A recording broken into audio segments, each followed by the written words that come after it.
Hello and welcome back to the Jump Show. I'm joined, as always, by Dan and Jake to look back at what's been an eventful week of racing.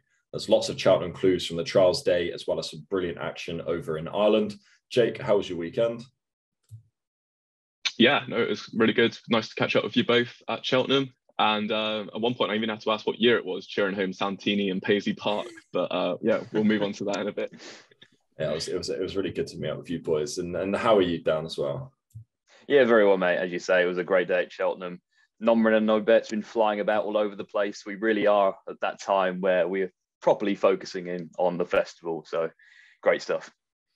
Okay, we're going to jump straight into the action as there's lots to talk about, and we'll start with the Stayers Hurdle. We're now on to our third different favourite for the race in the space of 5 days. We'll start with chronological order. Classical Dream was beaten as a 1-3 favourite in the Galmoy Hurdle. He obviously travelled into the race really well, but went out like a light 2 furlongs from home. I'll head to you, Dan. We know he's a fragile horse, but now is there an argument to be made that he's best kept fresh? Well, almost certainly, really. I think it's hard to necessarily argue against that, and perhaps his keen-going nature does contribute to that somewhat. As you say, he has that very unorthodox head carriage in the early parts of his races. He bows his head low, and we know he's always kind of been an enthusiastic type, so maybe he does need plenty of distance in between his races. Obviously, his last 2 wins came off breaks of 487 days, 243 days. And even if you go back to 2019, his third to Saudi in the 2019 Morgiana, like he only lost by 2.5 lengths that day, which seemed disappointing at the time. But realistically, it was pretty a decent effort. And then a couple of months later, he completely tailed off in the Matheson. So there's probably about 2.5 years worth of evidence to suggest he might be at his best fresh these days. And Jake, has that performance completely put you off him for the Stayers Hurdle? It certainly wasn't ideal. When I saw him entered up and short price favourite, I was thinking, oh, perfect, get another run into him and give him a nice break to the festival. And, we're happy days. But yeah, as you said, he emptied out very quickly. We now kind of can tell that he needs time between his races. He's got exactly 7 weeks between the Galmoy and the Stayers. Hopefully that'll be enough, because at the prices, I think he probably does still have a good shout. And yeah, it'll just be if he can stay sound between now and then, I guess. We'll move swiftly on to the other Stayers Hurdle race, and that was the Cleve Hurdle, where I imagine we all thought this was just going to be a penalty kick for Champ, but a certain Paisley Park came to spoil the JP party. Jake, if you just want to summarise the race for us. Yeah, so as it's been well documented, he was left 15 lengths behind at the start. I was stood there in the stands talking to Dan, and he was harping on about the Albert Bartlett for about 5 minutes, it seemed. And by the time we finished, Paisley Park had caught back up. So the pace obviously wasn't that strong. But yeah, the absolute roar that the crowd gave out when he looked like he had a chance coming down to the last, it was just fantastic. Like, I was absolutely roaring him home. Didn't have a single penny on him. Just wanted to see him get up. And yeah, fair play to Connections for chucking him in again, and Cheltenham's clearly his track. He's a horse that's captured the imagination of the public, and obviously that's his third Cleve Hurdle win as well. Some effort there. Dan, has Paisley Park now been underestimated for the Stayers? I think he's sort of marginally bigger than Champ, despite beating him 3 lengths and obviously giving away 15 lengths at the start. Well, I don't necessarily think there's too much in it really in terms of the price, and it's probably about right these days. I think you could realistically say that the likes of Paisley Park, Time Hill and Champ, they're all probably capable of beating each other on the day. Like, I think you'd be hard pressed to say in pretty much any circumstance one is certain to beat the other two. It's just developing into one of those middling races again, where there's nothing stand out yet again. Like, we thought we were going to get such a competitive renewal this year. You had Champ, you had Classical Dream, like coming in with like quite lightly raced and exposed profiles, and then all of a sudden Flooring Port as the favourite and Time Hill second favourite. Like, it's just one of those races that we think we're going to get a quite a good renewal quality wise, and then it just tends to ebb away. But it's an interesting one for sure. I mean, to be honest, at this point, the one I'd probably go with in the market is Sporting John, just because he represents an entirely different form line. Only had 7 starts over hurdles. They might go for the attempts with him, but he's rated highly enough to play a big hand here. And unlike the others, we actually don't know whereabouts he lies in the rankings. That's absolutely mad. I didn't expect those words to come out of your mouth at all. Well, no. Well, I don't like Champ, really. I mean, I've said it many times on here that I've always found it hard to warm to him. And he had no excuses here, did he? Like, there was nothing you could point to and say, this is why he got beaten. I just think those three British hurlers I've already mentioned are just kind of around the same level. You couldn't be confident about either of them beating the other on any given day. Well, I don't mind the way the races have played out for the Stairs Hurdle. As obviously followers of Willo, 6-1, now 7-2 favourite. Just for all four of them box. out there. Yeah, exactly. I did get some. And you related to them all. Yeah, that was my uncle I was talking to in the comment section last week, by the way. Yes, I thought that was your own alternate account, to be honest. So that's actually a blessing. All right, we'll move on to the Triumph Hurdle. Pied Piper bolted up this weekend. He's now a favourite for the race. Gordon Elliott sort of teased at the idea of him being a supreme horse. I don't think that's the case, although we did see it a couple of years ago where Fakir Dudaris went for the race, where JP had Sir Eric for the Triumph. Dan, can you split these two and come the festival? Would you split these two and come the festival? Who will be coming out on top? Well, I wouldn't be splitting them. No way. I don't know why you'd really be in a rush to put anything in that supreme, realistically. I mean, regardless of if they run two here, they're going to be a shorter price of the Triumph than they are for the Supreme. So I think it makes far more sense to have two bullets at that than take on what could be one of the best Supremes in recent memories. As for the race itself, I think it looked set up to be a very strongly run race, and it turned out to be. They ran the first mile and a half, 3.5 seconds quicker than the preceding handicap over the same trip. And then the overall times were about the same.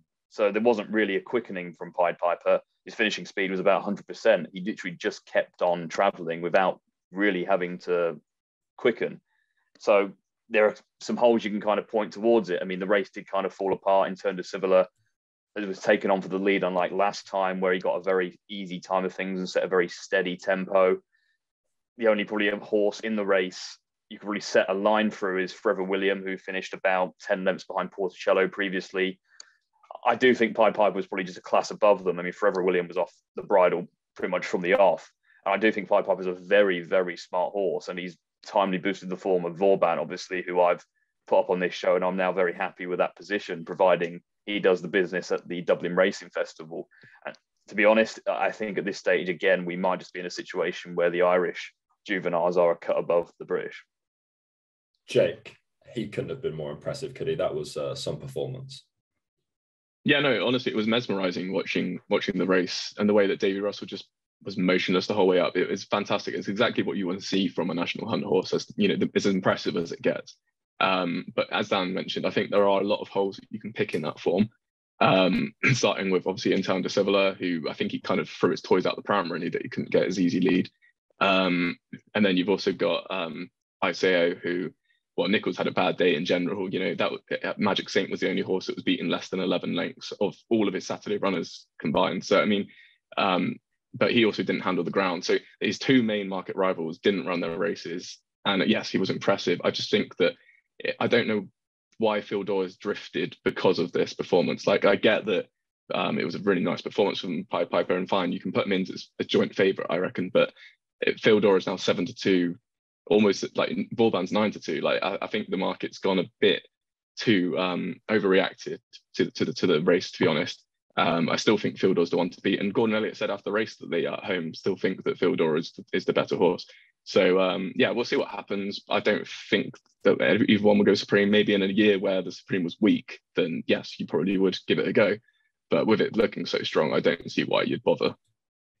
Yeah, no, really, really interesting. I think that race is turning out to be quite a good one. Obviously, we're going to learn a lot more at the Dublin Racing Festival as well with 4-band runs. Doesn't look like Phil Dawes, but yeah, we'll have 3 really good Irish horses to contend in that race.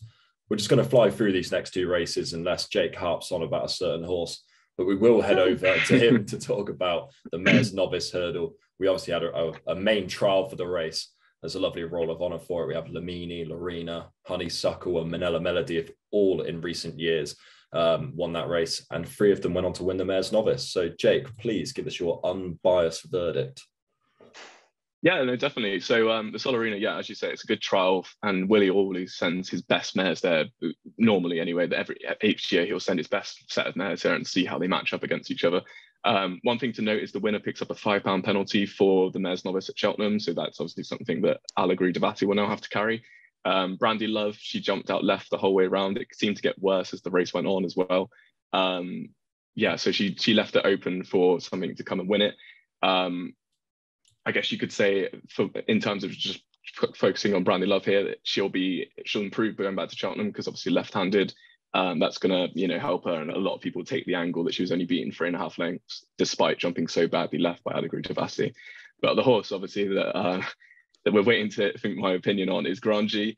And yeah, I mean, she was cruising along like in the pack, just behind Ballygrifincottage, really.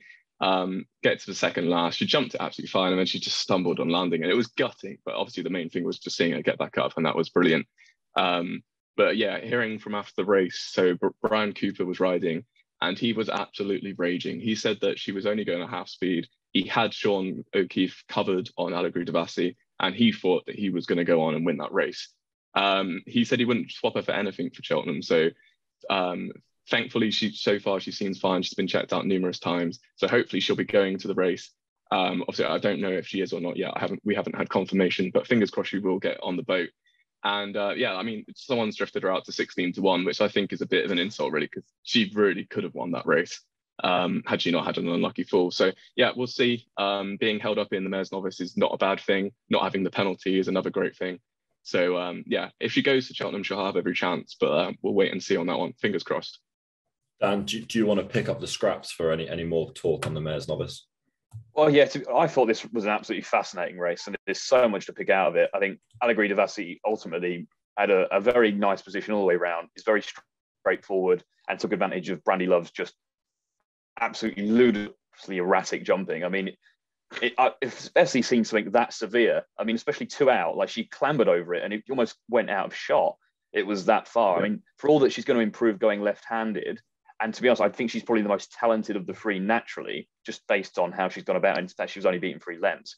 But there are some hurdles down the back straight, the new course, where there isn't an inside rail on the left, which I think is going to cause her a few issues there. And also, you've got to bear in mind, like she had an easy time out in front here. The average number of runners in the mare's novice hurdles over the last 6 renewals is 18. So if she starts doing that down the back, I mean, is she going to be able to recover her position in time to get back on the inside and lead still? Or do you get her some cover? Like, how do you ride her? Like, it's going to be really, I would not be touching her at the price she is. I think the market's overreacted to her being very talented, but she's got so many quirks, I wouldn't be going near her. And to be honest, Grandji is a ridiculous price. Like, I cannot believe that 16s. And to be honest, I think the 12-1 non-runner no bet is just superb value, to be honest. I mean, she gets a £5 swing from Ballygrifincottage. The hold-up star is going to suit her perfectly well. She ran an absolute cracker against the boys and the future champions previously. She just has a lot going for her here. It was a very, very soft fall as well. Like, she jumped it fine. She just stumbled on the other side. And I don't think there's any way she's beaten any more than 3 lengths if she stands up there, because she's very plucky and she does stay on. I think the mare's novice is probably going to be one of the perfect tests for her. And to be honest, I'm probably going to back her after this at 12's number at no bet, because I think that is just far, far too big. Jake's fucking solid right now listening to that. That's for sure. I said it to the race as well, Jake. I mean, you remember, I mean, I was like, she's the one I had out that race all day, and I've watched it back again, and I maintain it. Like, I agree with that. She's very short now. She's very straightforward, very nice. Yeah. But £5 penalty against others, probably short enough. Like, even if she didn't win that race, as you say, like, she wouldn't have been beaten far by Ballygrifincottage by the way that Ballygrifincottage didn't stay on that strongly after the last. Like, she'd allowed Brandy Love to get back at her a little bit. So Grandji, I would assume, would have been, right on her tail if nothing else. So yeah, we'll see what happens in March, I guess. We'll move on to the last of our review, and this is the National Hunt Chase. A big trial this weekend was ran. We had the winner, Statler. He's now pushing for favouritism for the race. Dan, talk us through the race. Yeah, well, it was a good performance from Statler. I think he's been touted as Willie Muslin's National Hunt Chase horse pretty much since the start of the season, it seems, although those talks are kind of cooled by his almost overly impressive chase debut, where he seemed to have more speed than any of us thought was the case. So there were a few doubts about whether he really want this kind of marathon trip. But on this occasion, at Nason, over 3 miles, just a bit over 3 miles, he looked in desperate need of a staying trip. So he's a hard horse almost a way up at this stage. He's I I just don't know really what to make of him. I think his jumping perhaps wasn't as good as it was last time. Willie Mullins seemed quite downbeat about it in the interview afterwards, saying he's probably one of the best jumpers at home, and when he scores, so it was a bit surprising he jumped a bit poorer than they expected, but he still got the job done from a decent yardstick in Farouk Delaine. Vanillier was the same distance behind Statler here as he was behind Fury Road last time out, and then obviously Run Wild Fred was a further 8 lengths behind Fury Road, although Statler was getting £8 here. So on weights and measures, Statler and Run Wild Fred are kind of about the same based on that, but I'd still have Run Wild Fred over Statler in a national hunt chase, just based on the profile of a horse that generally wins the race. And I think in the handicaps and probably stiffer races, Run Wild Fred's probably achieved more. I just think we've seen this script too often with these Willie Mullins lightly race chasers going to the national hunt chase. They seem extremely attractive based on a couple of ones next to their profile, but they tend to get slightly found out in a race of that nature. So I'd still be siding with Run Wild Fred. And I wouldn't completely give up on Vanillier yet either.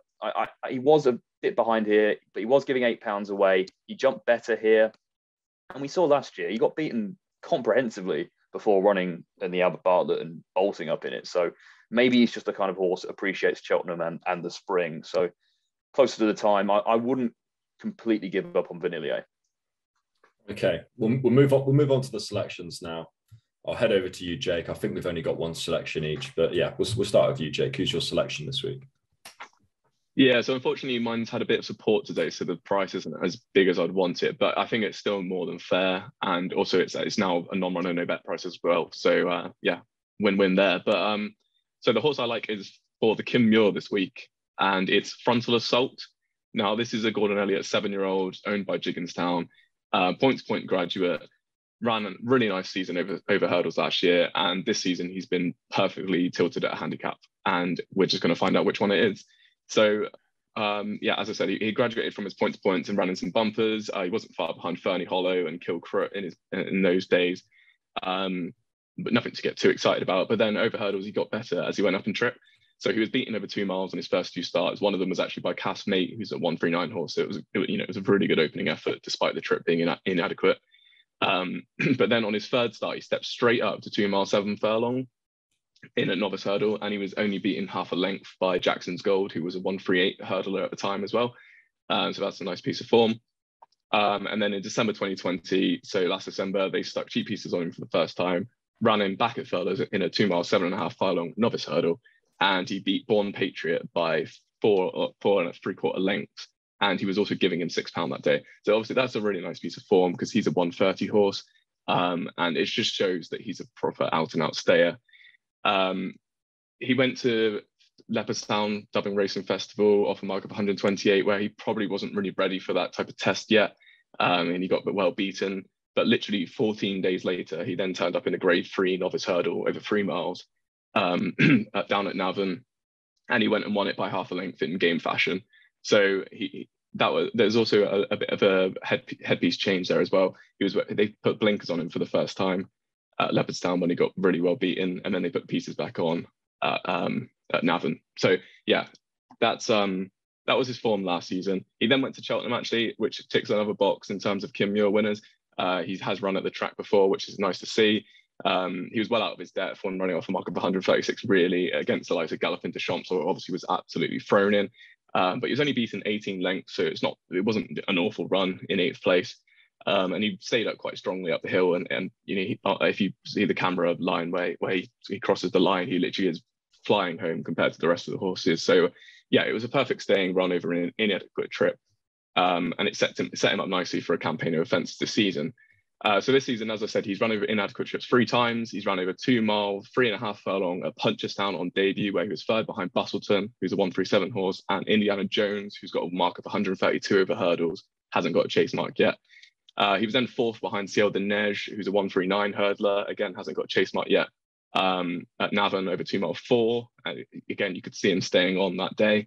And then on the weekend, he ran in the 2 mile 5.5 furlong beginner's chase at Fairy House. Which again, obviously is the furthest he's gone over fences so far. And again, he stayed on really strongly. So Brian Cooper was really not giving him a hard time before the last. Then he saw he had a bit of a chance, so he properly went for it.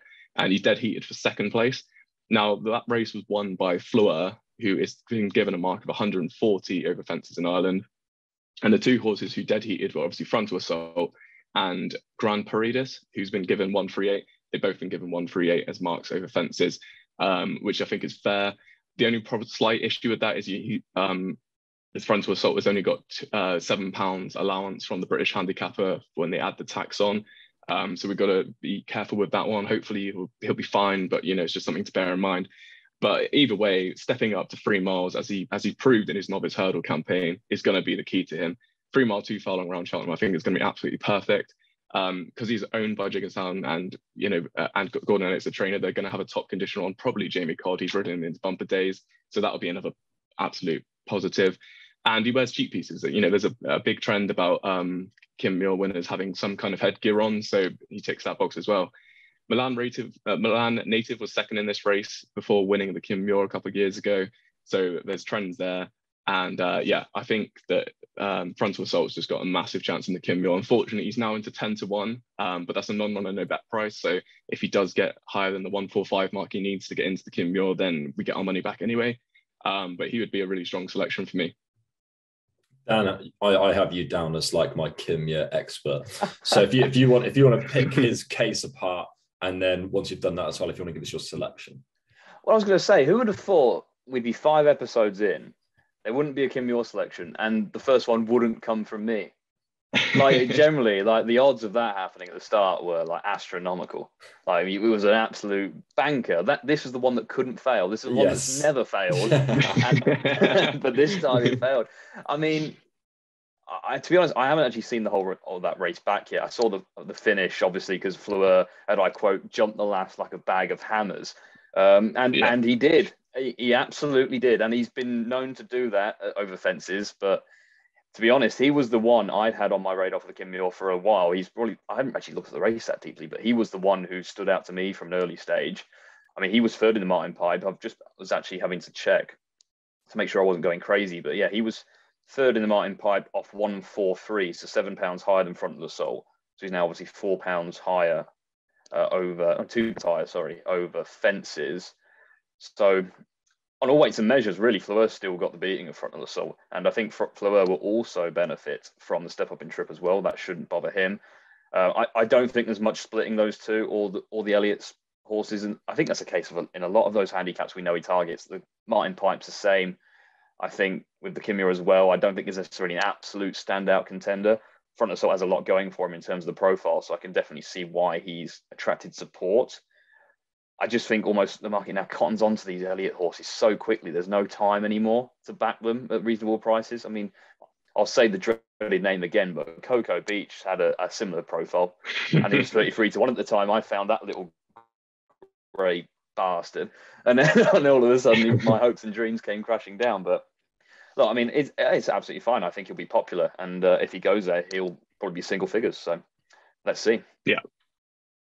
And 2 is your selection as well, Dan. Of course, yes. I'm sorry, people have to listen to me rant for about 7 minutes in the row. These poor people. So my one comes in the Albert Bartlett.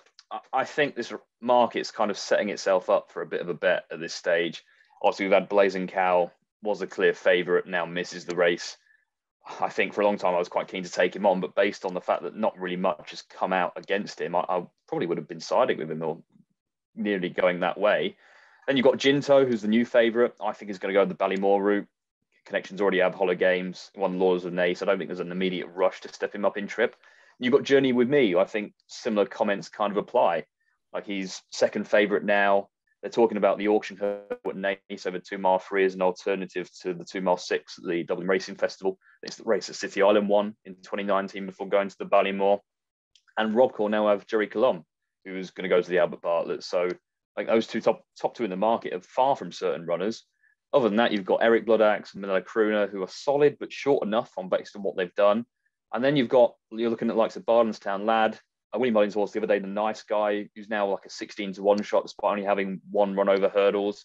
Classic Getaway won today, but I mean, he looked to be emptying towards the end over 2 mile 4, and he looks quite raw. So really, you're struggling for runners in this race. So I think it's set up for a better price. And the one I came down on was Ballygrifincottage, but you can still get 33-1 about. And I think that is more than fair. I mean, he won 3 Irish points within 22 days back in May 2021, so which takes some doing. So he's clearly a resolute kind of horse. And then Dan Skelton picked him up and must have liked what he saw, because he chucked him in the Grade 2 Albert Bartlett trial in December for his first start over rules and over hurdles. And he ran an absolute stormer that day, especially under the circumstances. Like, he took a while to warm up to his task and a few poor jumps early on, but he clearly warmed to his task later on. And he actually took the lead on the run to the last. And ultimately, Blazing Cow pulled out a bit more before winning quite nicely under a £5 penalty. And Gelino Bello was back in second, with those two renewing their rivalry. But Ballygrifincottage was only 6 lengths behind the winner, and he jumped the last pretty much upsides. And I think he almost probably just got a bit tired on his first start for 200 days up the running. So that was a mighty effort on debut, especially given the level of form the front two had already achieved in the race. I mean, that was a lot to like about that. And it may have just kind of gone under the radar a bit, because he isn't necessarily the flashiest type in the world. I mean, Gelino Bello since ran a mighty race in a Lanzarote to finish 4th of 138. So the form has some decent substance to it. The one thing I wanted to see him do was do it again, because sometimes you get these really eye-catching race debuts and it doesn't necessarily build to anything. But he went to the Winter Millions meeting at Lingfield over 2 mile 7, and he duly did. He put in a very nice performance to beat a horse called High Stakes, who's very well regarded by Warren Greychecks and was running very well in the Challow. And then there was a decent Irish horse back in third called Fame After the Glory. He was 9 minutes behind him. He isn't a top-class Irish horse by any step, but he's got some decent form in the book and is a fair yardstick. And perhaps the most taking part of this race for me was the final 150 yards. Now, he looked like he was going to probably win quite comfortably at one stage, and then looked like he was making hard work of it. And then in the last 150 yards, he just suddenly took off again. Like, he came straight back on the bridle and pulled 2 lengths clear really quickly, like a horse who probably had a bit more up his sleeve than he was letting on. And that really has, I was taken by that quite a lot. I think that was an impressive thing to do there in fairly deep ground as well. Harry Skelton said in the interview immediately after the race that he'll probably go for the Albert Bartlett, and confirmed as much on his Grosvenor Casino blog a couple of days later.